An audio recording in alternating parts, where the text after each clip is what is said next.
Audio Jungle.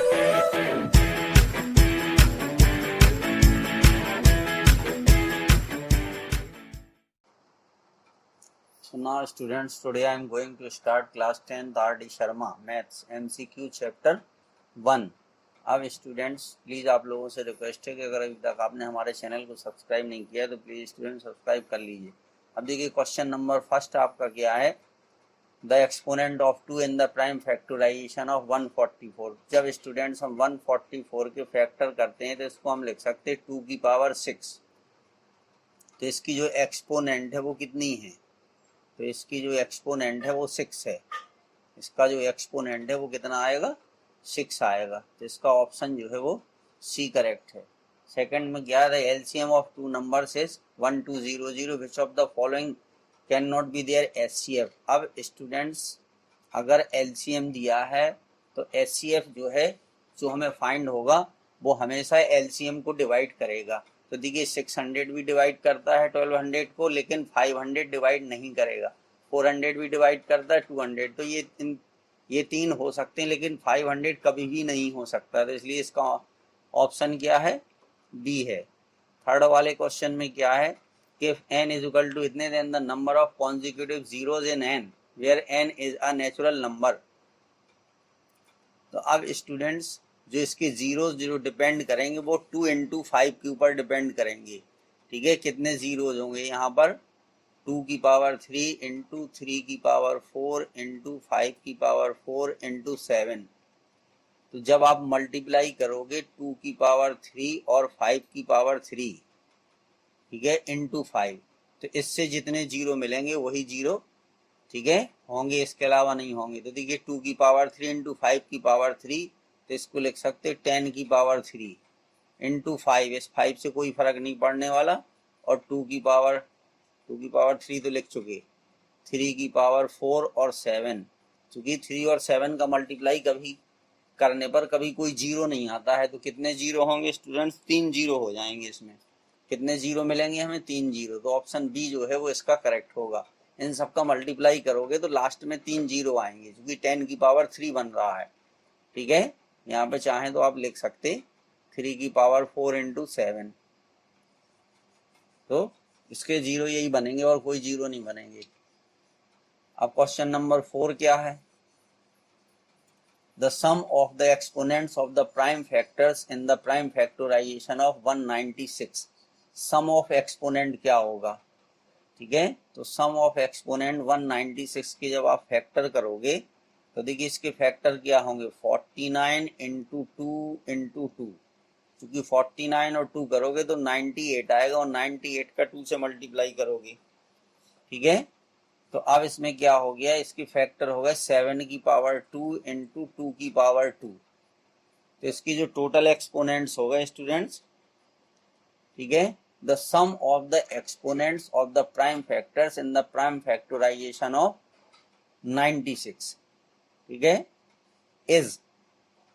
तो इसमें जब फोर्थ वाला है, फोर्थ का इसका सी ऑप्शन स्टूडेंट्स करेक्ट होगा। ठीक है, क्योंकि 4 आएंगे, 7 की पावर भी 2 है और 2 की पावर भी 2 है। तो जो आपका सम ऑफ एक्सपोनेंट्स है,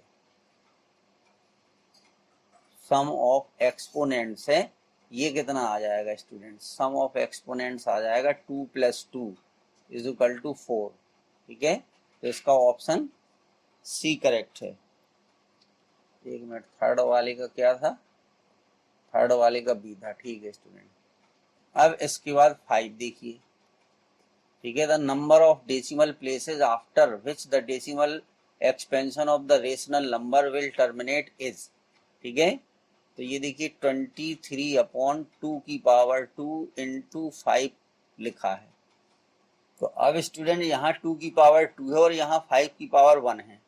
ठीक है, तो अगर इसमें हम एक 5 से न्यूमरेटर और डेनोमिनेटर में मल्टीप्लाई कर दें, ठीक है, देखिए एक 5 का मल्टीप्लाई यहाँ किया, एक 5 से मल्टीप्लाई यहाँ किया, अब कितना मिल गया आपको, अब ये हो गया, देखिए 5 3 जा 15, तो ये आ गया 115। अब ये क्या हो जाएगा, यहाँ पर इनका मल्टीप्लाई जब आप करोगे तो देखिए 5 5 जा 24 4, तो ये 100 आ जाएगा। ठीक है, तो डेसिमल के 2 डिजिट बाद, इसको हम लिख सकते हैं 1.15, ठीक है। तो डेसिमल के जो है 2 डिजिट के बाद, ठीक है, ये टर्मिनेट हो जाएगा। इसका ऑप्शन क्या होगा, बी होगा। देखिए, the number of decimal places after which the rational number will terminate is. फिर इसके बाद है आपका क्वेश्चन नंबर 6। तो 6 में क्या है, P1 and P2 are two odd prime number such that P1 is greater than P2, then P1 square minus P2 square क्या आएगा, ठीक है। दोनों ऑड प्राइम नंबर्स हैं, ठीक है। तो एक नंबर मान लीजिए हमने P1 ले लिया 3, ठीक है, P1 हमने 3 ले लिया, और जो P2 है उसको हमने 2 ले लिया, क्योंकि यहाँ पर कंडीशन क्या है कि P1 is greater than P2। तो अब देखिए, हम P1 का स्क्वायर कर देंगे और P2 का स्क्वायर कर देंगे, तो 3 का स्क्वायर 9 हो गया और 2 का स्क्वायर 4 हो गया, 5 मिला। कौन सा नंबर मिलेगा, ऑड नंबर मिलेगा, ठीक है, an odd number, an even number. P1 and P2 are two odd prime numbers such that P1 is greater than P2, ठीक है। Then P1 square minus P2 square is an even number, ठीक है, is an odd number। P1 और P2 two odd prime number, अच्छा odd prime numbers लेना है, ठीक है। तो 3 भी तो ऑड प्राइम है, अच्छा 2 नहीं है स्टूडेंट्स, 2 इवन प्राइम है, ऑड प्राइम लेना है, ठीक है। यहाँ पर ये मिस्टेक हो गई, हमें लेना था ऑड प्राइम, ठीक है। चलिए कुछ फर्क लेना पड़ेगा, ठीक है। तो हमें लेना पड़ेगा 3 और 5, ठीक है, क्योंकि ऑड प्राइम लेना है। तो P1 इज इक्वल टू 5 हो गया और P2 इज इक्वल टू 3 हो गया, ये दोनों ऑड प्राइम है। अब P1 square minus P2 square निकाल दीजिए, ठीक है। तो P1 स्क्वायर जो है 5 का स्क्वायर ये हो गया और 3 का स्क्वायर 9 हो गया, ठीक है। तो 16 आ गया। तो कौन सा नंबर मिला, एन इवन नंबर मिलेगा, ठीक है, क्योंकि 2 जो है वो इवन प्राइम है, इसलिए हम 2 नहीं ले सकते स्टूडेंट्स। अब देखिए क्वेश्चन नंबर 7। 7 में है, if two positive integers a and b are expressible in the form a is equal to P Q square, b is equal to p की power 3q, p and q being prime numbers, then LCM of A B, ठीक है। तो अब LCM of A B हमें find करना है, इसको निकालने के लिए। अब देखिए a इज इक्वल टू कितना है, पी क्यू स्क्वायर, ठीक है, और b इज इक्वल टू है p की पावर 3q, ठीक है। तो इसका जो स्टूडेंट्स एलसीएम आएगा हमारा, ठीक है। तो एलसीएम में जो है जो हाईएस्ट फैक्टर होता है वो ले लेते हैं, ठीक है। तो यहाँ पे देखिए क्यू स्क्वायर है और यहाँ पर p की पावर 3 है, तो इसलिए इसका जो आएगा वो p की पावर 3q स्क्वायर आ जाएगा। इसका एलसीएम क्या है, p की पावर 3q स्क्वायर, क्योंकि इसका जो हाईएस्ट पावर वाला फैक्टर है वो इनमें से हम चूज कर लेते हैं। अब देखिए क्वेश्चन नंबर 8 में क्या है, in question number 7 HCF of A B कितना होगा। तो एचसीएफ क्या होगा, एक इसमें P और Q, PQ होगा, इसका एचसीएफ कितना हो जाएगा, PQ, क्योंकि इन दोनों में P कॉमन है, इन दोनों में Q कॉमन है, तो इसका जो एचसीएफ आएगा वो आ जाएगा PQ।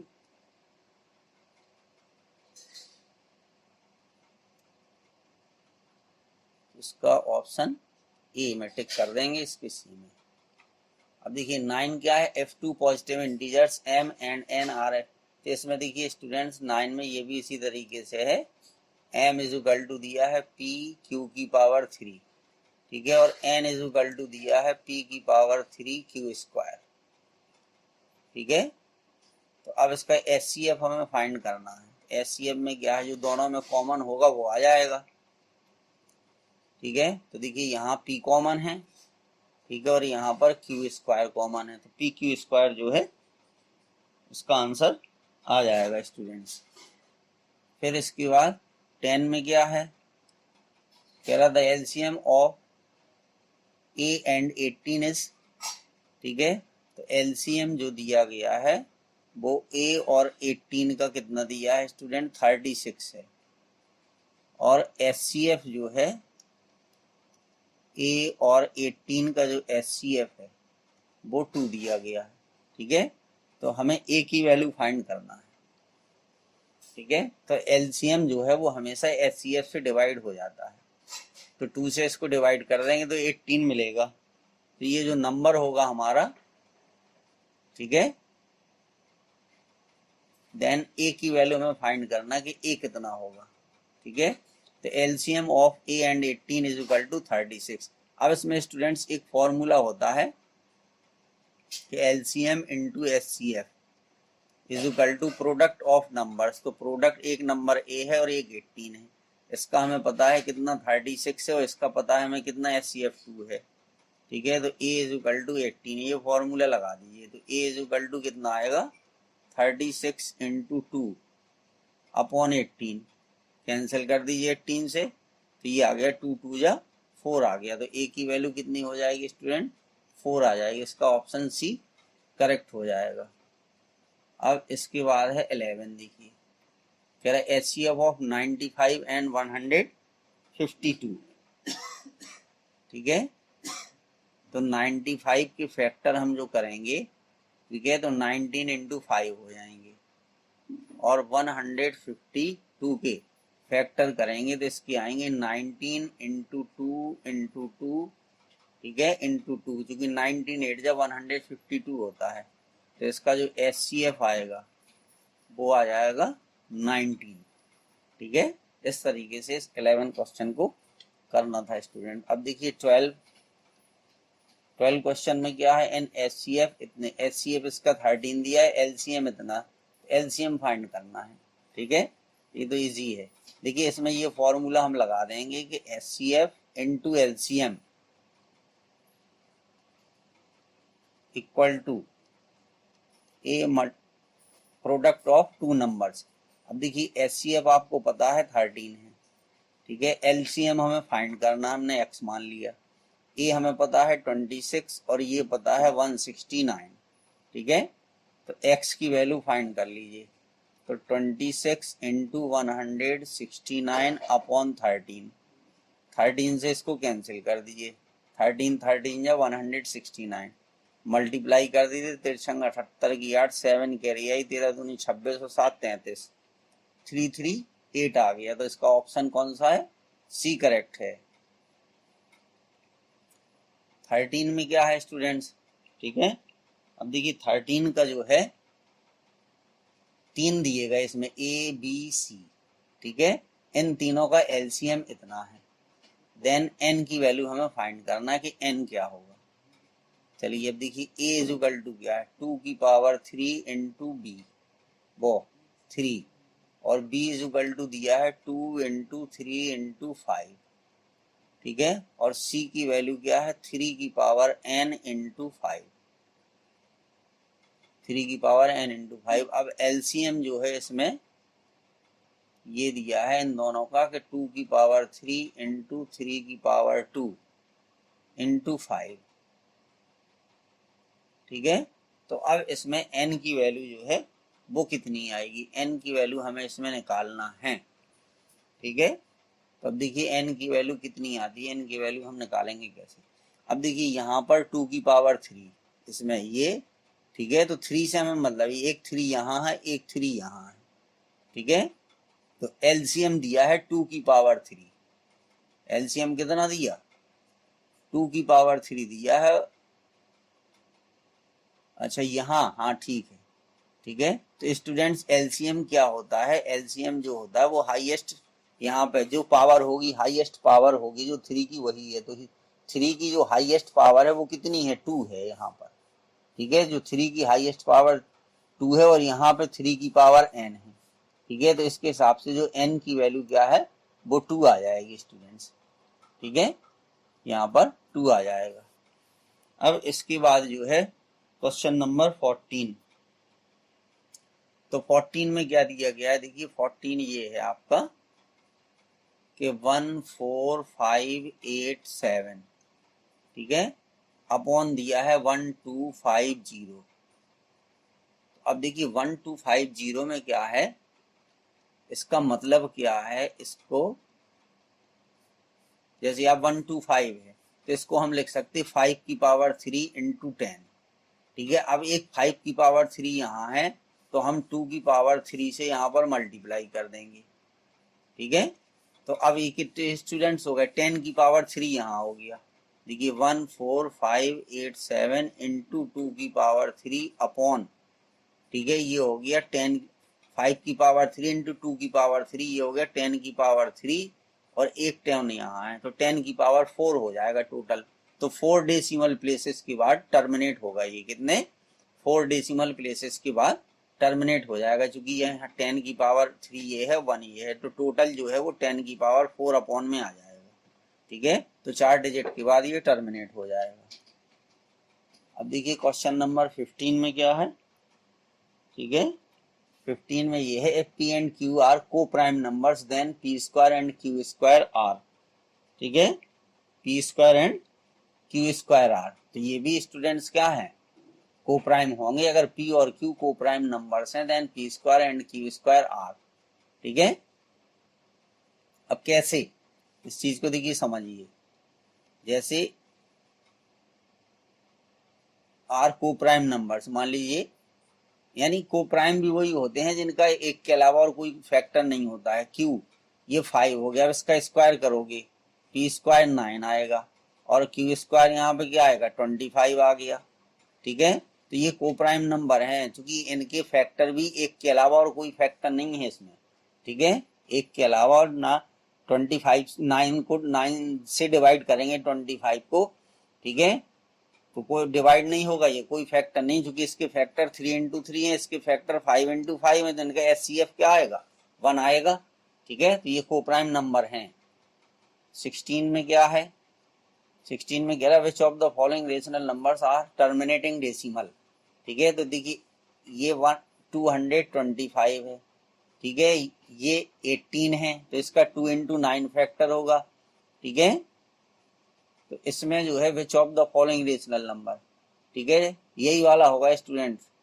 देखिए 7 अपॉन 250 क्यों होगा, क्योंकि अगर इसमें हम 4 से मल्टीप्लाई कर देंगे तो ये आ जाएगा 28 अपॉन 1000 कितना। ठीक है, तो ये टर्मिनेटिंग डेसिमल हो गया, क्योंकि अपॉन में 1000 आ गया, इसमें भी मल्टीप्लाई करते तो ये नहीं होगा, तो ये भी नहीं है, ये भी नहीं है, ये भी नहीं है। टर्मिनेटिंग केवल हमारा कौन सा है, लास्ट वाला है। ठीक है, अब 17 देखिए क्या है, 3 is the least prime factor of number A and 7 is the least prime factor of number B, then the least prime factor of A plus B is. if 3 is the least prime factor of a number a and 7, ठीक है, अब जो least prime factor है, ठीक है, एक of a number a and 7, तो a और 7 का जो है जो लीस्ट प्राइम फैक्टर है, least prime factor of a and 7 कितना है 3 है। ठीक है, नहीं 3 is the least prime factor of A and 7 is the, अच्छा। ठीक है, इसमें ये कह रहा है स्टूडेंट के least prime factor of number A कितना है 3 है। ठीक है, और लीस्ट प्राइम फैक्टर एक नंबर बी है। ठीक है, उसका दिया गया है 7 is the least prime factor of number B, then the least prime factor of A plus B, तो ए प्लस बी का जो लीस्ट प्राइम फैक्टर होगा वो क्या होगा। तो अब देखिए A plus B is equal to कितना हो जाएगा 10, 3 और 7 को आप ऐड कर दीजिए। ठीक है, अब इसके फैक्टर करोगे तो 2 इंटू 5 होंगे। ठीक है, तो जो least prime factor of A plus B is, ये हो जाएगा 2 फैक्टर होंगे उसके। ठीक है, तो इस तरीके से ये है। चलिए ये 3 क्वेश्चन और हैं स्टूडेंट्स, 18, 19 और 23.27 is an integer a rational number. ठीक है, तो ये रेशनल नंबर होता है। ठीक है, अगर किसी पे बार का साइन लगा है तो उसका मतलब है कि वो क्या है, एक रेशनल नंबर है। 19 क्या है, the smallest number by which √27 should be multiplied. So as to get a rational number is. अब देखिए रूट के अंदर 27 है, तो इसके आप फैक्टर करोगे तो कितने आ जाएंगे, 3 × 3 × 3, ठीक है। तो अगर इस एक रूट 3 से हम इसमें मल्टीप्लाई कर दें, ये कितना आ जाएगा, 9 आ जाएगा, ठीक है। कितना हो जाएगा स्टूडेंट्स, 9 आ जाएगा ये हमारा। तो रूट 3 से मल्टीप्लाई इसमें हमें करना होगा तो 9 मिल जाएगा, और 9 एक रेशनल नंबर है। अब देखिए 20 में क्या है, the smallest rational number by which 1/3 should be multiplied so that it's decimal expansion terminate after 1 place of decimal is, ठीक है। तो देखिए 1/3 में अगर, क्योंकि एक प्लेस के बाद टर्मिनेट होगा, तो एक प्लेस के बाद 1/10 टर्मिनेट होता है, तो इसका मतलब है कि अगर इसमें हम 3/10 से मल्टीप्लाई करेंगे तो 3 से 3 कैंसिल हो गया, 1/10 आ गया, और 1/10 को क्या लिख सकते, 0.1। तो डेसिमल के एक प्लेस के बाद क्या हो गया, टर्मिनेट हो गया। इसके अलावा किसी से नहीं होगा स्टूडेंट। अगर 1/10 से मल्टीप्लाई करोगे तो 1/30 हो जाएगा, तो एक प्लेस के बाद कभी खत्म ही नहीं होगा वो। तो 20 का ए। तो ये क्वेश्चन स्टूडेंट्स 20 क्वेश्चन थे MCQ जो हमने आपको करके बता दिए। Thank you students.